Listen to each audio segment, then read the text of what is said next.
So the first thing I did was I wrote a letter to all the banks on all the secured stuff. Because I had nothing else I could do.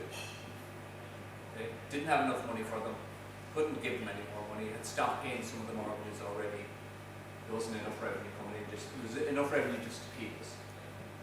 So at this stage, we couldn't even afford at this stage to go out and maintain the properties. You know, when they became vacant, we struggled to give them a paint job. We couldn't pay tradesmen, much as we'd love to, and they were coming to us, you know, have you got any work? As every tradesman was, they were looking for work. And, you know, they probably would have even done it for nothing on the promise that they might get paid someday. But we didn't want to operate like that. So we stopped paying the mortgages. We had to stop paying at that stage because we didn't have any money to pay them anyway. So I thought, well, rather than lose everything, why not write to the bank to ask them to validate their allegations? You know, it's very important that you get that word into your head, lads. Allegations. Can I just ask you a question, Jonathan? Where did you get the idea to actually ask the bank to validate? Where did that concept come from? I got it from the guys in Belfast. They planted the seed with me, and they actually gave me the template. Actually, no, look, there was prior to that. Actually, it's funny how things happen. I found a book on the internet by a woman called Mary Elizabeth Croft. Have you heard of it, Jim? And she wrote a book called How I Clobbered Every Cash Converting Banker, blah, blah, blah, blah, blah. Her name is Mary Elizabeth Croft. Look it up. Very, very inspirational book. But I couldn't make a sense of that in terms of how I was going to challenge a bank. Because she doesn't work on giving you templates. She gives you basic ideas, concepts. She probably planted the seed, I'd say. So when the opportunity then came to find out more about it, I jumped at it. Because I didn't have anything else. My back was against the wall. That's why I love to hear people say, my back is against the wall, I don't have any other choice. Because you've nothing to lose then. It makes you really dangerous. It does. Now, not because you go and hurt somebody or damage something or do anything like that, but because you might try something then. You might actually sit back and say, well, I'm going to get myself, first of all, you're going to get yourself a little bit of time to think, which is very important. And that's what you don't get when you're under pressure with the banks. They don't give you time to think because they're firing letters at you, they're ringing you up, sometimes they actually call out to your house or they invite you in. So they don't give you much time on purpose. Because they don't want you to think about yourself. So where was I? Came down from Belfast, and this had not been tried in Ireland in any context, as far as I knew. Okay, now other people had tried it in a different way. So came down, spoke to my wife, and she said, "No way, you're not doing it. Just not do it." And I said, "I am." She said, "You're not." I said, "I am." And I said, "Don't care, I'm doing it. Don't care what you say." That's a big thing for me to say to my wife. To say, "I don't care what you say, I'm going to do it." And she said, "Okay," she says. "I want nothing to do with it." I said, "Okay." That's fine.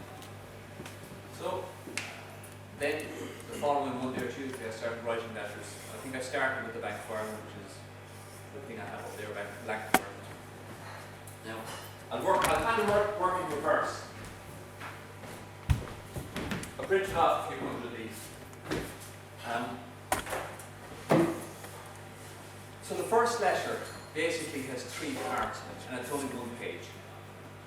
And more or less the opener is, it's not that we won't pay.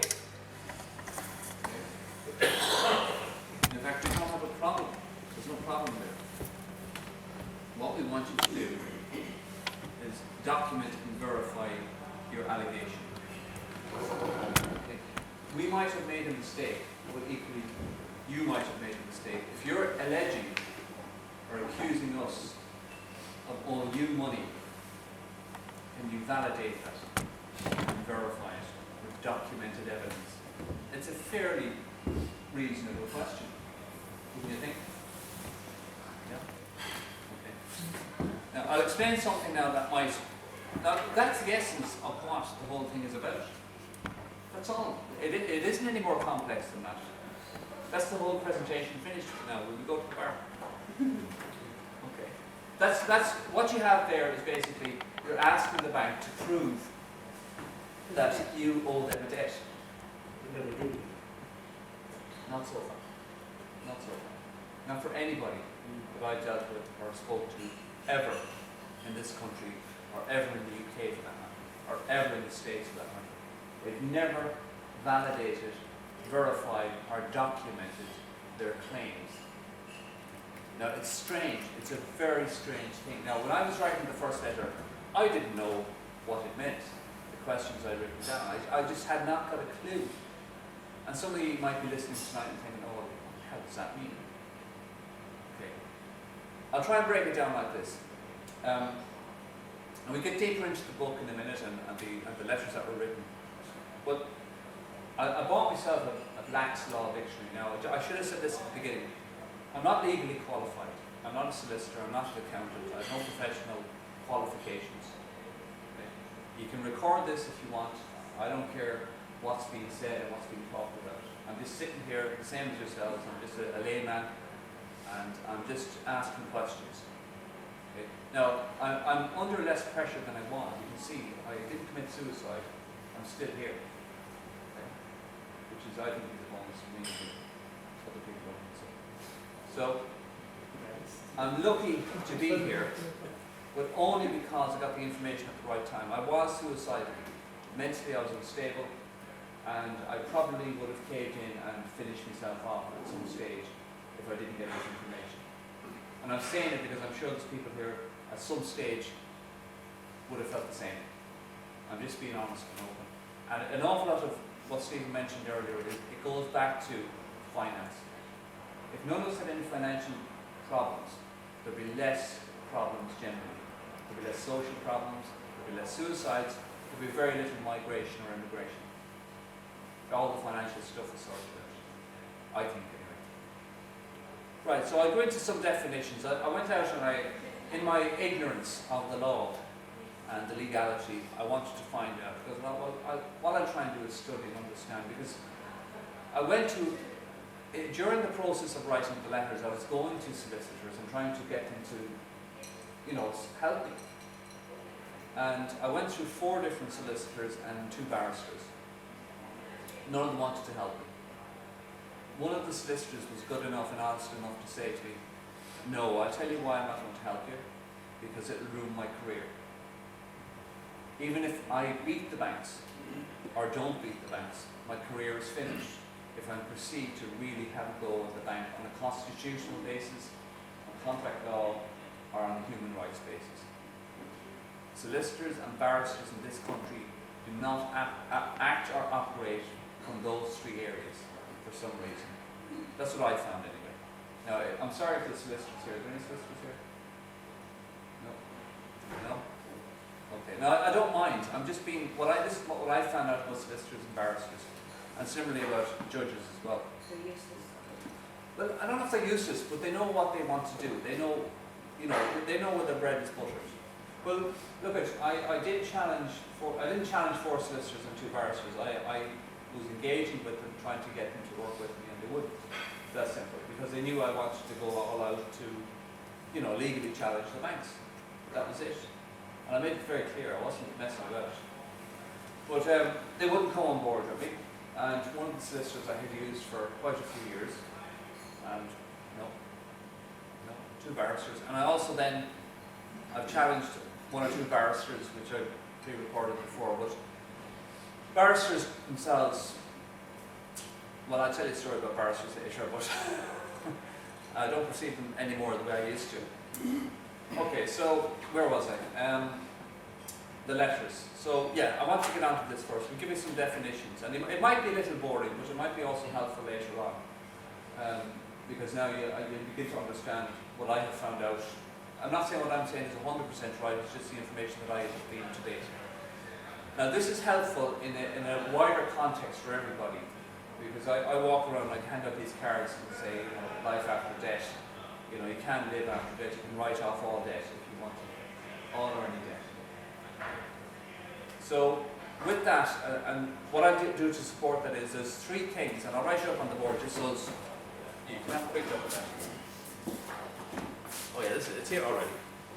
So, probably the best example I have is that a friend of mine, Larry, And I'll put his number on the board after. But if you do call him, let him know where you got the number from. He challenged the rates a couple of weeks ago in one of the Dublin City Councils. And he basically, he had spent, I think, something like 2 years challenging the rates. Now the exact amount of money was, I think it was 2 years worth of rates. And I don't know what the exact amount of money was. Let's just say it was 20 grand. So what happened was, he went through a process. He started off asking questions and said, what is the rate, what are the rates based upon? And they told him it was the Poor Act,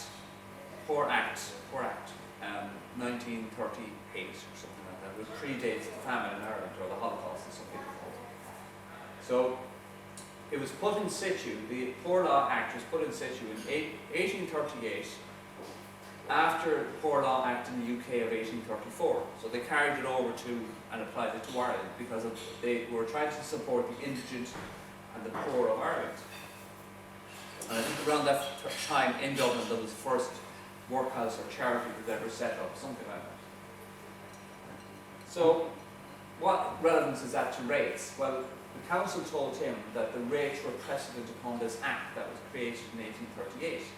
It has since been defunct in the UK since the 1960s.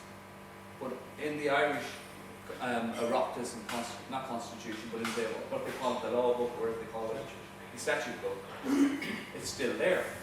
Now it's been updated, but the premise for the rates is still the Poor Law Act 1838. It's been updated with the Rates Act 2002 or 2003. But the premise is basically that the idea is to take rates off businesses, and specifically affluent businesses, to give the money over to the poor and help the poor. And the argument there would be, well, councils help people with housing, they help them with this and that and the other, blah, blah, blah, blah. That's fine. Okay. So I accept that that's the premise on which they operate. There's nothing wrong with that. And he did as well. Well, he said, then he asked the council, what has that got to do with him? What has a UK Act that was instituted in 1838 got to do with him as a sovereign Irish man? And they didn't answer his question. Okay. I don't know why, but they just refused to answer the question. So this got his back up because he wanted answers to his question. After all, it was his money that they were trying to take. So then he started asking them about contracts, invoices, and accounts. Yeah, you can, yeah. Contracts, invoices, and accounts. Now, the summary of that. Thank you, Kevin. Thank you. Not too bad, no? Sorry. No, sorry. It's still late, eh? Sorry, I need to apologise. So, what I did was, sorry, just to summarise, Larry in the end, he didn't go to court, okay? Because he doesn't recognise courts. But he had asked the question about contracts, invoices and accounts, and he sent in these questions to the council, and they hadn't answered them. But they sent him out demands for payment and threats about sending out bailiffs and sheriffs. And they threatened him, which I presented to Stephen earlier, that's extortion. If you don't pay, we will break your legs. If you don't pay, we will take your stock. If you don't pay, blah, blah, blah, blah. That's extortion, based upon demands. Now, in the end, they dismissed the case, or they discontinued the case, although he wasn't even present. They didn't even find what they call in absentia, whereby they found against him because he wasn't there. They just dropped the case for some reason. Now, he's sending me the letter sometime in the next week or two to verify what I just said to you. But I believe him, I believe him. So I had a look at this again. I keep looking back at this, and what I did was I rang Kilkenny County Council and I asked them about this Poor Law Act and this stuff. So the summary of the conversation I had with Kilkenny County Council last week was, okay, what do you send out to ratepayers in order to extract the revenue from them? And she said to me, you send out demands.